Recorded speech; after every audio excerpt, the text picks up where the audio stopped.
வாழ்க வளமுடன். Astro news நண்பர்கள் அனைவருக்கும் இனிய மாலை வணக்கங்கள். இன்றைய பதிவில் உறவுகள் பலவிதம், அதில் ஒவ்வொரு உறவுகளும் ஒவ்வொரு விதம்.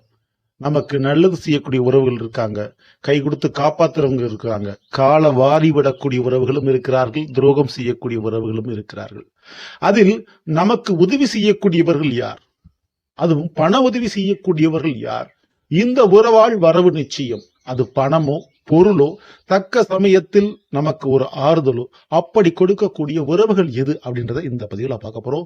மிதுன ராசியில் பிறந்தவர்களுக்கு வரவு நிச்சயம் இந்த உறவாள். சோ பதிவை ஃபுல்லா பாருங்க. நம்ம சேனலை மறக்காம சப்ஸ்கிரைப் பண்ணி வச்சுக்கோங்க. கூடவே தர பெல் ஐக்கான பிரஸ் பண்ணி வச்சுக்கோங்க.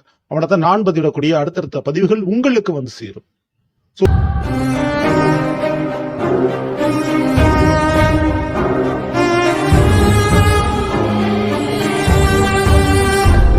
மிதுனத்தில் பிறந்த நண்பர்களே, மிதுனத்தை பொறுத்தவரை உங்களுடைய ராசிநாதன் என்பது எப்பொழுதுமே புதன் பகவான் தான். சோ கல்விக்கு, கலைக்கு, வாக்குக்கு காரக கிரகம் இந்த மிதுனம். சோ வார்த்தைகளால் உங்களை வென்று விட முடியாது யாரால், அதே போல் வழக்குகளால் உங்களை வென்று விட முடியாது யாரால். எடுத்ததை நினைத்ததை நடத்தி முடிப்பவர்கள் நீங்கள். சோ அதை முடிக்காம பின்வாங்க மாட்டீங்க. யாரு உங்ககிட்ட இது உங்களால செய்ய முடியாதுன்னு சொல்றாங்களோ அதை செய்து காட்டி விட்டு தான் உங்களுக்கு தூக்கமே வரும். சோ உங்களால் முயலாத காரியம் இயலாது என்று சொல்லலாம். சோ அப்படிப்பட்ட உங்களுக்கே ஒரு உதவி செய்யக்கூடியவர்கள் யார் அப்படின்னு பார்த்தா முதல்ல கன்னி ராசி. சோ கன்னி ராசி அல்லது கன்னி லக்னத்தில் பிறந்தவர் மூலமாக நிச்சயம் வரவு உண்டு. கல்வி, வீடு, அசையும் அசையா சொத்துக்கள், வண்டி வாகனம், இந்த ரீதியாக அவர்களுடைய உதவிகள் உங்களிடம் இருக்கும். அதுல எந்த மாற்று கருத்தும் இல்லை. சரிங்களா?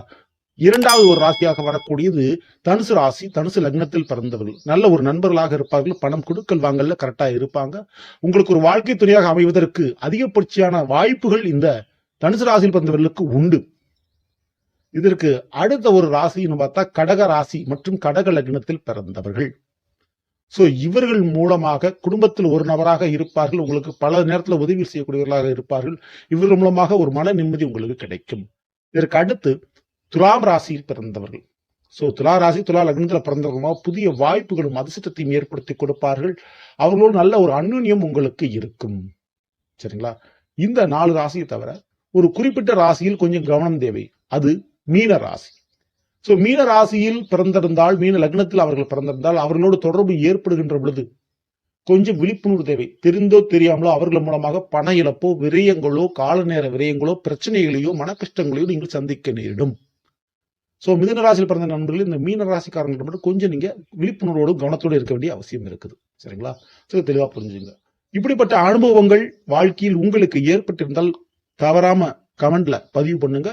எல்லோரும் பார்த்து பயன்பெறட்டும். சோ இந்த பதிவு பிடித்திருந்தால் லைக் பண்ணுங்க, மற்ற நம்பருக்கு ஷேர் பண்ணுங்க, மறக்காம சேனலை சப்ஸ்கிரைப் பண்ணிக்கங்க.